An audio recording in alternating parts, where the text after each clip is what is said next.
그리스도의 은총이 임하시길 바랍니다. 오늘 우리가 읽으신 말씀 사도행전 20장 말씀을 통해서 행복한 크리스찬이라고 하는 주제로 잠시 말씀을 전하도록 하겠습니다. 오스카 와일드라고 하는 유명한 극작가가 있는데요. 이 사람이 쓴 유명한 소설이 있습니다. 행복한 왕자라고 하는 소설. 동화책에 나오는 내용인데요. 아마 많은 분들이 이 책을 다 읽으신 줄로 믿습니다. 원 제목이 해피 프린스인데요. 근데 이 책을 혹시 안 읽어보신 분들을 위해서 제가 잠시 내용을, 그 줄거리를 설명을 해드리려고 합니다. 유럽의 어느 도시에 번화한 거리 가운데 그 광장에 높이 단을 세우고 그 위에 왕자의 동상을 만들어 놨는데요. 그 왕자의 이름이 바로 행복한 왕자였습니다. 근데 그 왕자는 굉장히 화려하게 만들어졌어요. 온몸이 몸체는 동으로 만들어졌는데 그 위에 금을 입혔습니다. 그리고 머리에 왕관을 쓰고요. 그리고 왕자의 두 눈이 사파이어로 만들어졌습니다. 그리고 왕자가 허리에 찬 칼은 루비로 만들어졌어요. 금으로 만들었고 그리고 그 위에 루비로 보석이 박혀 있습니다.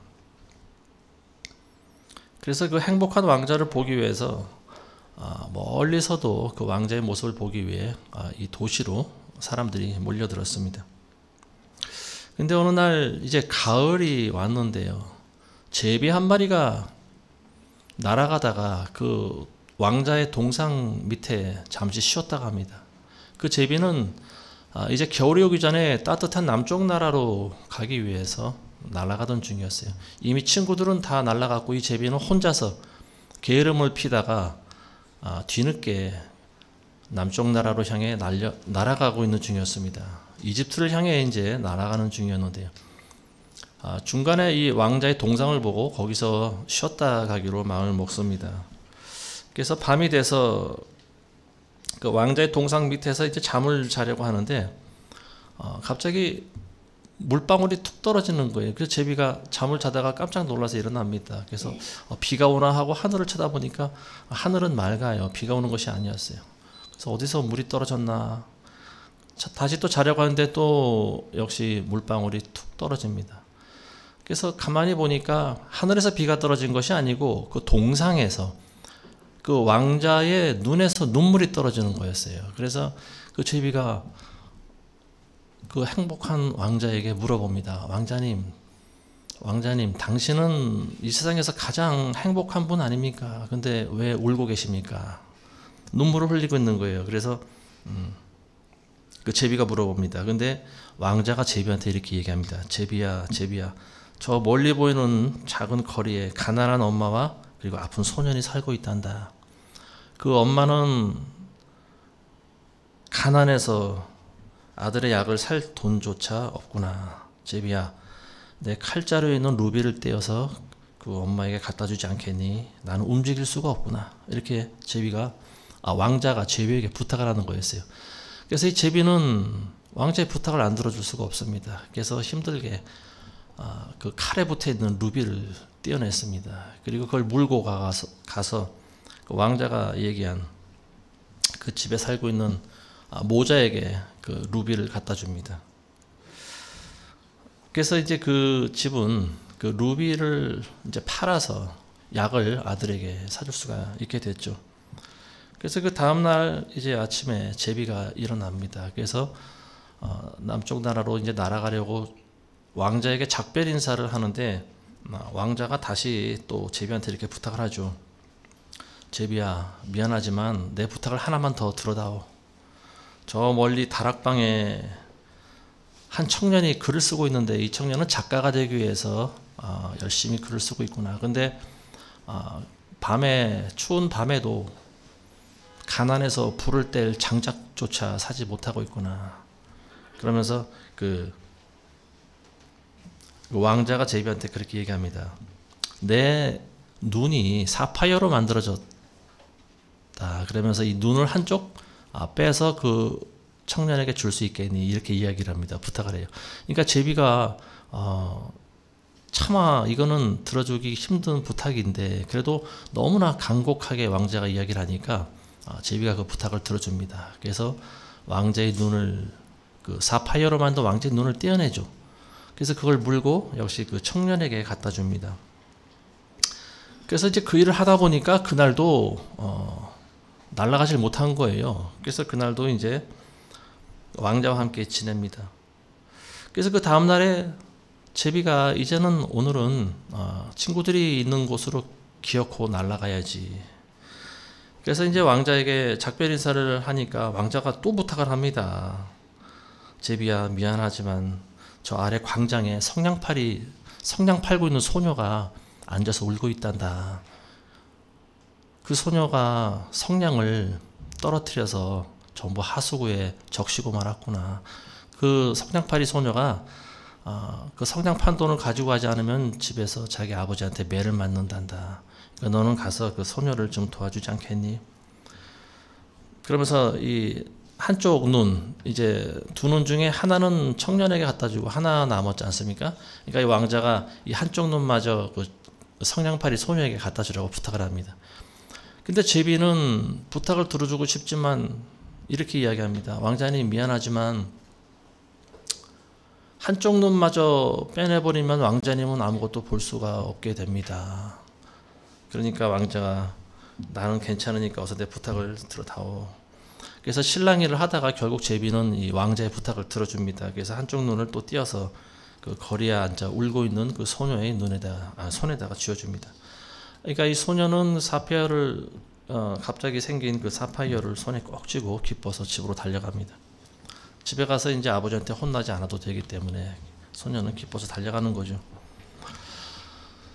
자, 이렇게 하루하루가 지나가고 있는데요. 제비는 이제 왕자가 두 눈이 다 없어진 상태 아닙니까? 그러니까 친구들이 있는 따뜻한 남쪽 나라로 날아가고 싶지만 더 이상 날아갈 수가 없습니다. 왜냐하면 왕자를 두고 갈 수가 없는 거예요. 그래서 왕자와 말벗을 하기로 합니다. 그래서 낮에 왕자에게 많은 이야기들을 해줘요. 제비가 이제 자기가 날아다니면서 보고 온 세상에 있는 곳곳에 뭐 이런 아름다운 이야기들을 왕자에게 해줍니다. 그렇게 하루하루를 보내는데요.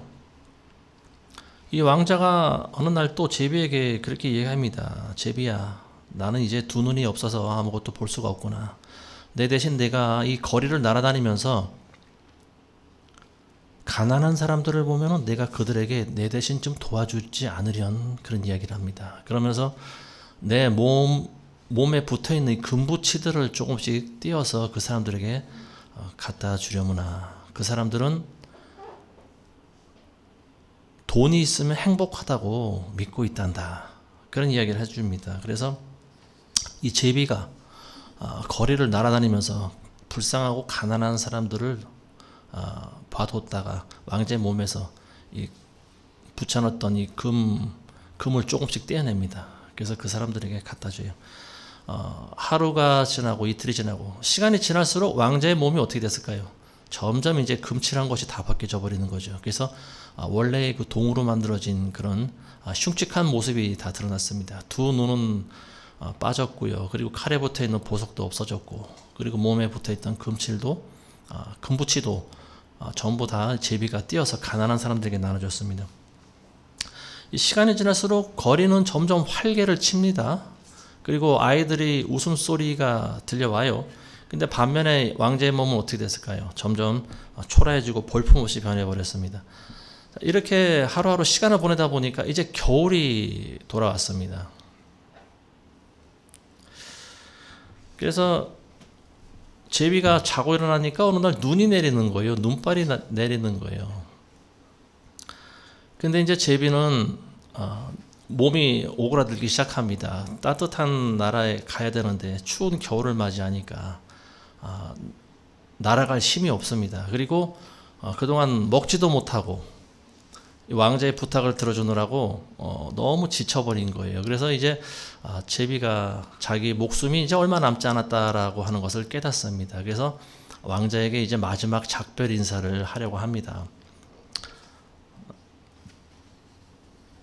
그래서 이제 제비가 이렇게 얘기를 해요. 마지막으로 왕자님의 손에 제가 키스를 해도 될까요? 그러니까 왕자가 제비한테 내 손에 해주지 말고 내 입술에 키스를 해주지 않겠니? 근데 제비는 날아갈 힘이 없어요.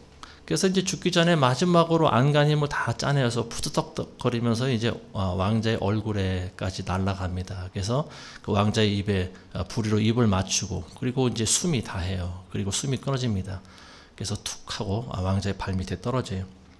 그 순간 왕자의 심장이 나부로 만들어져 있는데요. 이 왕자의 나부로 만들어진 심장이 두 쪽으로 갈라져 버립니다. 그러니까 왕자가 너무 슬퍼한 거죠. 제비의 죽음을 보고. 근데 이제 사람들이 거리에서 왕자의 동상을 보고 어느 날 수군수군 됩니다. 왕자의 모습이 예전과 같지 않아. 예전에는 굉장히 보석으로 화려했는데 지금 왜 저렇게 변해버렸지? 그래서 이제 그 이야기가 도시의 시장의 귀에까지 들어가게 되고요. 그 도시의 시장은 그 흉측한 왕자의 동상을 녹여버리라고 명령을 내립니다. 그래서 사람들이 왕자의 동상을 끌어내리는데요. 동상을 끌어내리다 보니까 그 발치 옆에 왕자의 발치 옆에 제비 한 마리가 죽어 있는 것을 발견합니다. 그래서 대수롭지 않게 그 제비 시체를 이제 쓰레기장에다 갖다 버리고 왕자의 동상을 녹이는데 왕자의 몸이 다 녹습니다. 근데 왕자의 심장이 녹질 않는 거예요. 나부로 만들어진 심장이 녹질 않아요. 그래서 사람들은 그것도 이제 제비를 버렸던 쓰레기장에 갖다 버립니다. 어느 날 하나님께서 천사들에게 그런 명령을 내리십니다. 이 세상에서 너희는 가장 소중한 것 두 가지를 가지고 찾아서 가지고 오너라. 천사들이 여러 날 걸려서 세상에서 어떤 것이 가장 귀중한 것일까 그러다가 쓰레기장에서 이 두 가지를 발견합니다. 그 왕자의 나부로 만들어진 두 쪽 난 심장 그리고 그 옆에 죽어있는 제비 시체 이 두 가지를 하나님 앞에 가지고 옵니다. 그러자 하나님께서는 이 왕자와 제비를 원래대로의 모습으로 다시 회복시켜 주셨습니다. 그래서 예전에 아름다운 그 모습으로 돌아온 왕자 그리고 다시 살아난 제비는 천국에서 영원토록 즐겁고 행복하게 잘 살아갔다는 이야기입니다. 이것이 바로 행복한 왕자라고 하는 줄거리입니다. 이 글은 제가 어릴 때 읽었던 동화책에 나오는 내용인데요. 최근에 제가 이 글을 다시 읽었습니다. 근데 이 글을 읽으면서 드는 생각이 이 이야기는 철저히 복음적이구나 저는 그런 생각이 들었어요. 이 오스카 와일드는 예수 그리스도를 왕자로 그리고 그리스도인 저와 여러분들과 같은 그리스도인들을 제비로 표현한 것 같습니다.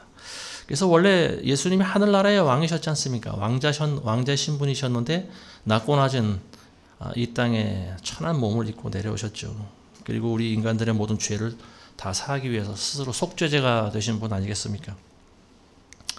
그래서 예수님은 자신의 살을 다 찢고 또 피와 물을 흘리시고 저와 여러분들을 살리시고 대신 돌아가셨다가 그리고 3일 만에 부활하신 분입니다.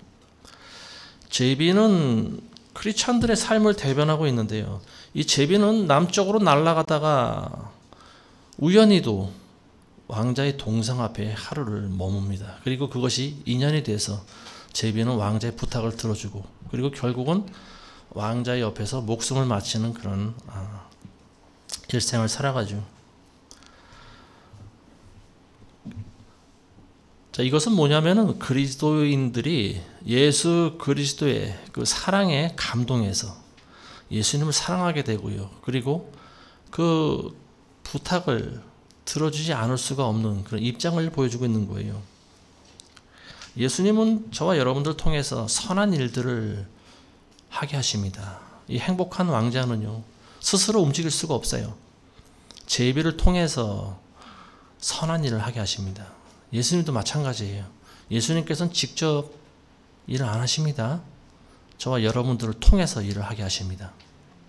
물론 예수님께서 직접 하시는 일도 있는 것 같아요, 요즘에는. 근데 그건 하나님의 소관이고, 어쨌든 하나님께서는 저와 여러분들을 통해서 이 세상에 선한 일을 하게 하십니다. 그래서 이 제비는 제비는 이 행복한 왕자의 그 부탁, 강권을 거절하지 못합니다. 그래서 결국은 이 행복한 왕자를 위해서 목숨을 바치게 되는데요. 이 고린도후서 5장 14절에 보시면 이런 말씀이 있습니다. 그리스도의 사랑이 우리를 강권하시느니라. 이는 한 사람이 모든 사람을 위하여 죽으면 모든 사람이 죽은 것이라고 우리가 판단하기 때문이다. 그가 모든 사람을 위해 죽으신 것은 산자들이 이제부터는 더 이상 자신을 위해 살지 않고 자기를 위해 죽었다가 살아난 그분을 위해 살게 하려는 것이다. 그리스도의 사랑이 저와 여러분들을 강권하고 계시는 줄로 믿습니다. 왜냐하면 예수님께서 저와 여러분들을 위해 죽으셨기 때문에 그렇습니다. 저 여러분들을 위해 죽어준 사람이 누가 있겠습니까? 과거에 누가 있었습니까? 그리고 앞으로도 아마 그런 사람은 없을 거예요. 저 여러분들을 위해 죽어줄 수 있는 사람은 오직 예수 그리스도밖에 없는 줄 믿습니다. 그래서 예수님의 사랑이 저와 여러분들의 발목을 붙잡고 있는 거예요. 그 성경은 강권한다 이렇게 표현하고 있습니다. 제비가 원래는 이집트로 날아가려고 했죠. 이집트는 잘 아시듯이 죄악의 도시입니다. 이스라엘 백성들이 이집트에서 노예가 돼서 400년간 살아왔었죠. 그리고 출애굽해서도 이스라엘 백성들은 그 이집트의 맛을 잊지 못했습니다. 이집트는 죄악된 세상을 상징하고 있어요. 저와 여러분들은 이 세상에서 태어나고 세상 가운데 살아가면서 세상을 사랑하고 또 세상에 있는 것들을 즐기면서 살아갑니다. 항상 세상에 속해 있어요. 그리고 세상에 있는 모든 것들이 우리의 전부였어요. 제비의 모습이 바로 우리의 모습을 대변해주고 있습니다. 남쪽으로 날아가려고 하는 거예요. 항상 세상으로만 향하라고 하는 거예요. 우리의 발걸음은. 근데 그때 왕자의 동상이 제비의 발걸음을 붙잡습니다. 하룻밤 쉬어가려고 들은 이 왕자의 발밑에서 결국은 제비는 죽을 때까지 충성과 봉사를 다하게 됩니다. 이게 바로 저와 여러분들의 삶이 되어야 된다는 사실을 믿으시기 바랍니다. 그리스도의 사랑이 지금도 저와 여러분들을 강권하고 있는 거예요. 저와 여러분들이 예수님을 위해서 선한 일을 한다라고 하면은요, 그건 여러분들이 스스로 한 것이 아니고, 그리고 여러분들을 위해서 하는 것이 아니에요. 우리가 그리스도의 일을 하는 것은 그리스도를 사랑하기 때문에 하는 겁니다. 동기가 중요한 거죠. 왜 우리가 하나님을 일을 하는 것인가? 그 동기가 그렇다면요, 그건 열매를 맺지 못하는 겁니다. 하나님의 일을 아무리 우리가 많은 일을 한다 하지라도 나 자신을 위해서 하는 것은 결국 우상을 위해서 하는 것밖에 되지가 않아요. 그래서 먼저는요, 가장 중요한 것은 저와 여러분들이 예수 그리스도를 사랑하는 일입니다. 왜 우리가 예수님을 사랑해야 될까요? 저와 여러분들을 구원하신 분이기 때문에 그렇습니다. 그리고 여러분들을 자신의 목숨보다 더 사랑하시는 분이 예수님 아니겠습니까? 그런 분을 우리가 사랑하지 않으면 우리가 누구를 사랑하겠습니까? 오늘 우리가 읽으신 말씀을 다시 한번 살펴보겠습니다. 20장 35절에 보시면은 내가 너희에게 모든 것을 보여주는 대로 수고함으로써 약한 자들을 도와주고 주는 것이 받는 것보다 복이 있다는 예수께서 하신 말씀을 기억해야 되리라. 이게 바로 바울이 한 말이죠. 바울은 이제 사역의 말미에 에베소에 있는 장로들을 초청합니다. 그래서 그들과 고별 인사를 하고 이제 예루살렘을 통해서 로마로 건너가게 되죠. 바울은 알았습니다. 이제 내 목숨이 얼마 남지 않았다라고 하는 것을 깨달았어요. 그래서 에베소에 같이 믿음의 교제를 해왔던 장로들을 초청합니다. 그리고 그들에게 이런 말을 해줘요.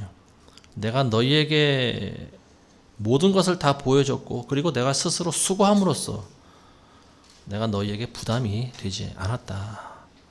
그러면서 이렇게 한 이유는 예수님께서 바로 주는 것이 받는 것보다 복이 있도다라고 말을 했기 때문이다. 이런 이야기를 합니다. 이게 바로 복음의 진수라고 하는 겁니다. 가장 중요한 복음 중에 복음은 바로 이거예요. 받는 것보다 주는 것이 더 복이 있다라고 하는 거예요. 이걸 깨닫는 여러분들 되시길 주님의 이름으로 축원합니다.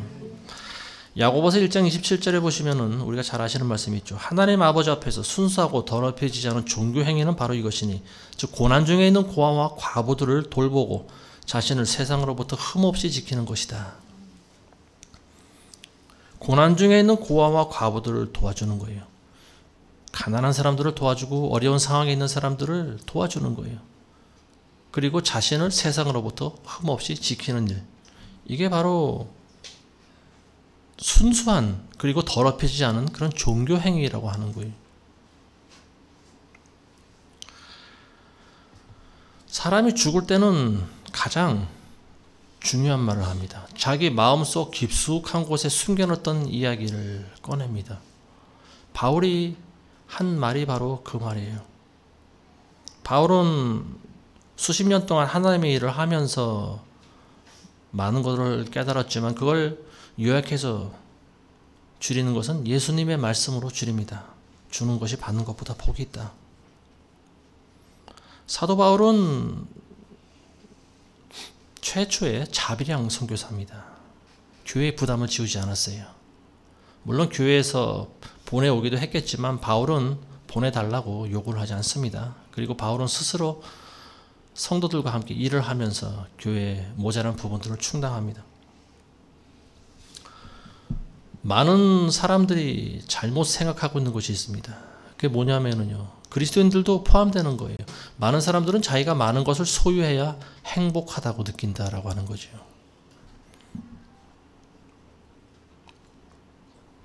근데 과연 그렇습니까? 많은 것을 소유해야 여러분들 행복하게 느끼십니까? 많은 것을 소유해 본 적이 없어서 잘 모르겠다고 하는 그런 분들이 많으신 것 같습니다. 재벌들은 아마 알지도 모릅니다. 많은 것을 가져봤지만 별로 행복하다고 하는 사람들은 아마 없을 거라고 보여집니다. 오히려 행복 지수는요, 가난한 사람들에게 더 많이 나타납니다. 예수님께서 누가복음 12장 15절에 보시면 이런 말씀하십니다. 또 그들에게 말씀하시기를 주의하고 탐심을 조심하라. 이는 사람의 생명이 자기의 소유하는 것에 풍부한 것에 있지 않음이라. 예수님께서 하신 말씀이에요. 사람의 생명이 내가 가지고 있는 소유의 풍성한 것에 있지 않다. 즉 인간의 행복이라고 하는 것은 우리가 가지고 있는 것이 많다고 해서 행복한 것이 아니라고 하는 겁니다. 오히려 많이 있으면 있을수록 그것을 관리하는 데 많은 시간과 힘이 들어가요. 그리고 많이 있어도 사실은 별로 기쁜 것이 없어요.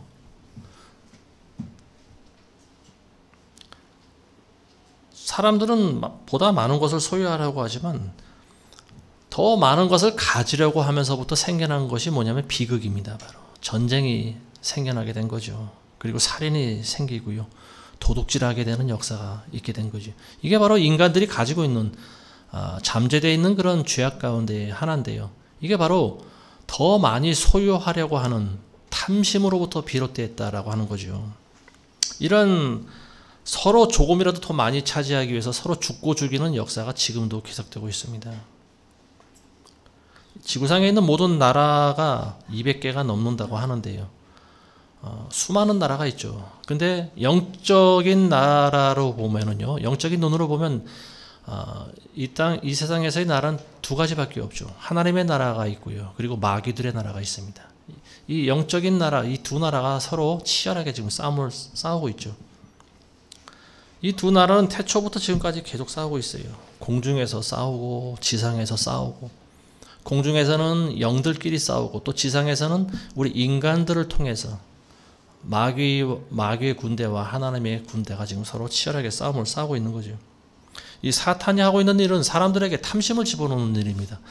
자꾸만 더 많은 것을 소유하게 만들고요. 그리고 또 많은 것을 가져야 내가 행복하게끔 느끼게 만들어 버립니다. 그래서 사람들은 자기가 가지고 있는 것으로 만족을 못해요. 자꾸만 남의 것을 빼앗습니다. 그리고 그렇게 하기 위해서 그 사람을 죽이고 또 몰래 그 사람의 것을 도적질을 합니다. 중국과 러시아 같은 나라를 보면 이제 그런 것들이 좀 잘 알아질 수가 있습니다. 중국과 러시아는 지구상에서 가장 큰 나라들 아닙니까? 근데 이 나라들이 주변에 있는 작은 나라들을 어떻게 합니까? 보호하고 도와주나요? 아니면 그들의 것을 더 빼앗나요? 그들의 것을 오히려 빼앗습니다. 그렇게 많이 가지고 있으면서도 탐심을 내놓지 못하고 있는 거죠. 주변에 있는 작은 나라들, 홍콩이라든지 대만이라든지 아니면 다른 중국 주변의 소수민족들, 또 러시아 주변에 있는 우크라이나라든지 뭐 여러 인근에 있는 이런 나라들 침략하는 거예요. 그래서 살상하고 죽이고 불태우고 그들의 것을 빼앗으려고 지금도 안간힘을 쓰고 있습니다. 진정한 하나님 나라의 백성들은 이런 모습으로 살아가지 않습니다. 그리스도인들은요, 먹을 것과 입을 것이 있으면 족할 줄 압니다. 이걸 자족이라고 하는데요, 예수님께서는 우리에게 자족하라고 하십니다. 너희에게 먹을 것이 있고 입을 것이 있으면 족한 줄로 알라 그랬어요. 여기서 더 지나치는 것은 탐심이라고 그랬습니다. 우리 안에 탐심이 얼마나 많이 있는가 우리가 한번 스스로 생각해 봐야 됩니다. 내가 먹을 게 있고 입을 것이 있는데도 불구하고 자꾸만 더 많이 가지려고 하는 거, 이것을 탐심이라고 해요. 근데 이 탐심을 예수님께서 왜 주의하라고 하셨을까요?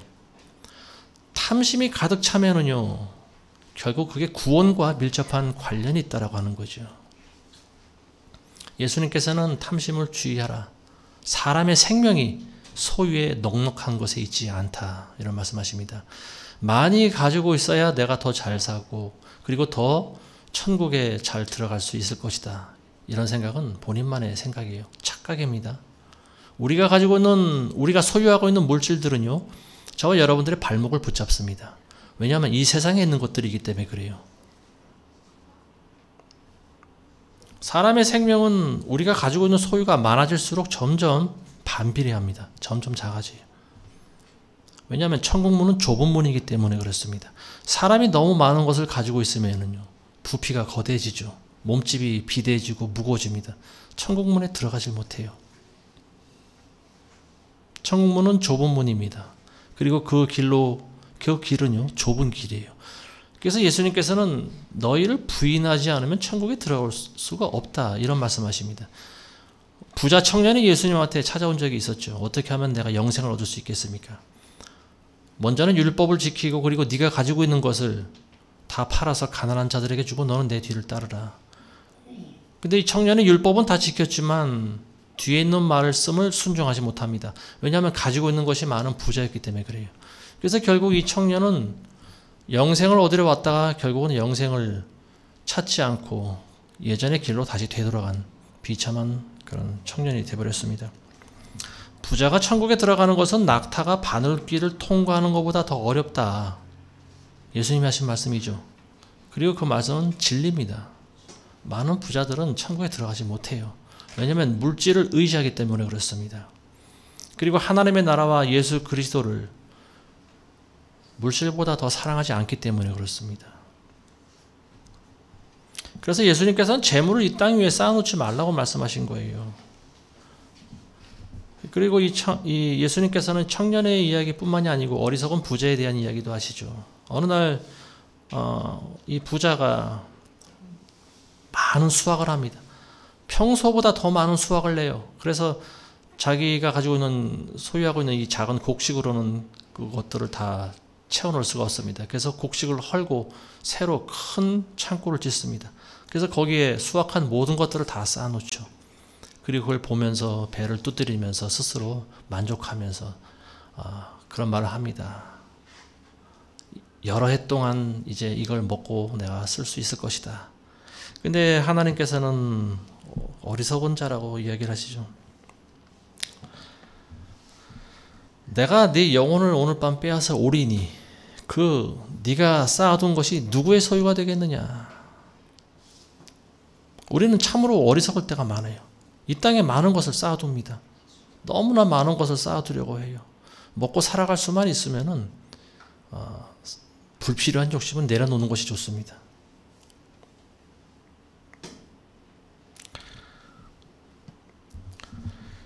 누가복음 12장 19절에 보시면 예수님께서 이 어리석은 부자에 대한 비유로 말씀하시면서 자신을 위해서는 보물을 쌓아두고 하나님 앞에 부유하지 못한 자는 다 이러하니라, 이런 말씀하십니다. 모든 부자들을 다 저주하신 것은 아니죠. 부자라고 해도 하나님의 나라를 위해서 일을 하는 사람들을 그 재산을 굳이 하나님께서는 빼앗지 않습니다. 근데 자신을 위해서는 부유하지만 하나님의 나라를 위해서 한 푼도 쓰지 않으려고 하는 사람들, 그런 재산들 하나님께서는 기뻐하지 않습니다. 그 사람의 영혼을 빼앗아가는 경우가 있어요. 하늘나라에 투자하는 것은 한 푼도 없는데 하늘나라에 쌓아둔 것이 한 푼도 없는데 이런 사람들이 예수 그리스도를 믿는다고 하면서 심판을 받을 때 어떤 판결을 받을까? 여러분들이 미리 한 번 정도 생각을 해봐야 되지 않겠습니까? 고린도전서에 보면은 공적 심판하는 내용이 나오지 않습니까? 사람들이 그리스도의 심판대 앞에서 어떤 사람들은 칭찬을 듣고 어떤 사람들은 수치를 당합니다. 수치를 당하는 사람의 공적이 뭘로 만들어졌어요? 나무나 짚이나 풀로 만들어졌기 때문에 그렇습니다. 그래서 그 사람의 공적이 나타날 때 천사들이 그걸 불로 태우는데 불로 태우니까 그런 것들은 다 타고 남질 않습니다. 근데 어떤 사람이 심판대 앞에 서니까 그 사람의 공적이 은이나 금으로 만들어졌습니다. 어떤 사람의 것은 보석으로 만들어졌고 천사들이 불로 심판을 하죠. 근데 이러한 금속으로 만들어진 것은 불에 타질 않지 않습니까? 그러니까 그 공적이 그대로 남아있는 거예요. 천국에 저와 여러분들의 집이 아마도 영원히 살아갈 집이 지어질 것 같습니다. 근데 그 집이 어떤 사람은 없어요. 어떤 사람은 다 불타 있기 때문에 없습니다. 가까스로 구원받은 사람들은 집이 없이 살아가는 거예요. 근데 어떤 사람들은 훌륭한 집이 있습니다. 금이나 은이나 보석으로 꾸며진 거대한 그런 성과 같은 집이 지어지는 거예요. 왜냐하면 이 땅에서 행했던 대로 주기 때문에 그렇습니다. 그래서 예수님께서는 심는 대로 거둔다 이런 말씀하시는 거예요. 콩을 심으면 콩이 나고요. 밭을 심으면 밭이 납니다. 저 여러분들이 하나님 나라를 위해 심으면은요. 하늘에서 열매가 맺어집니다. 그리고 그것이 곧 상급과 멸류관으로 이어진다라고 하는 것을 여러분들 아셔야 됩니다. 예수님께서는 자신의 모든 것을 아낌없이 사람들에게 나눠주신 분입니다. 이 행복한 왕자는 자신의 몸에 붙어있던 모든 금부치와 보석들을 아낌없이 가난한 자들에게 다 나눠줍니다. 자기의 두 눈마저 뽑아서 가난한 자들에게 줍니다. 근데 그때 비로소 이 왕자는 행복을 느끼는 거예요. 자기의 몸이 아무리 화려하게 금부치로 장식되어 있다 한들 가난한 사람들을 보면서 왕자는 기쁨을 느끼지 못합니다. 내가 비록 가지고 있는 모든 것을 다 줄지라도 가난하고 약하고 병들고 힘없는 자들이 기뻐하고 즐거워하는 것을 볼 때 이 왕자는 기쁨을 느끼는 거예요. 예수 그리스도가 바로 이와 같은 분이십니다. 예수님은 행복한 왕자십니다. 예수님은 모든 것을 다 주셨어요. 심지어 예수님께서는 십자가 달리실 때 입고 계셨던 옷과 겉옷과 속옷까지를 다 주신 분 아닙니까? 맨몸으로 십자가에 달려 돌아가신 분이 바로 예수님이십니다. 이제 말씀 맺겠습니다. 그리스도인들은 예수 그리스도의 사랑에 힘입어서 살아갑니다. 예수 그리스도의 사랑을 받은 분들은 깨닫습니다. 예수님의 사랑이 우리를 강권하시는도다. 우리가 우리의 정욕대로 살아가지 않는 이유는요. 그리스도의 사랑이 바로 저와 여러분들을 강권하기 때문에 그렇습니다. 마치 제비가 행복한 왕자의 부탁을 들어주지 않는 것과 같이 않을 수 없는 것과 같이 저와 여러분들은 예수 그리스도를 위해 살아가지 않을 수가 없습니다. 우리를 위해 돌아가신 예수님을 위해 살지 않으면 우리가 누구를 위해 살아가겠습니까? 제비는 처음에 애굽으로 날아가려고 하다가 왕자에게 쉬었다 가기로 마음을 먹는 순간 그때부터 이 제비의 운명이 뒤바뀝니다. 아마도 이 제비는 금으로 만들어진 왕자의 모습을 보고 그리고 그의 화려한 겉모습과 왕자라고 하는 신분을 의식해서 아마 왕자에게 호감을 느꼈을 수가 있습니다. 그래서 왕자의 발밑에서 잠을 자려고 하죠. 처음에는 그의 외모에 이끌리지만 왕자와 지내면서 이 제비는 왕자의 인격에 감탄을 합니다. 그리고 왕자의 그 거룩한 희생 정신에 결국은 자신도 목숨을 다해서 왕자를 사랑하게 됩니다. 처음에는 왕자에 대한 호기심이 있었지만 그 호기심은 왕자에 대한 사랑으로 변화가 됩니다. 그래서 제비의 마지막 소원은 왕자의 입술에 키스를 하고 죽는 거였어요. 이게 바로 신부의 모습이 아니겠습니까? 제비는 그리스도의 신부를 또 상징한다라고도 볼 수가 있겠죠. 신부라고 하는 존재는 신랑을 위해 살아갑니다. 사도행전 2장 41절에 보시면요. 오순절날 성령이 강림하시고 사도들이 성령으로 충만해집니다. 그래서 사도들이 외치는 복음을 듣고 수많은 사람들이 변화가 되는데요. 그날도 3,000명가량의 사람들이 복음을 듣고 믿기로 결심합니다. 그래서 3,000명이 세례를 받아요. 침례를 받습니다.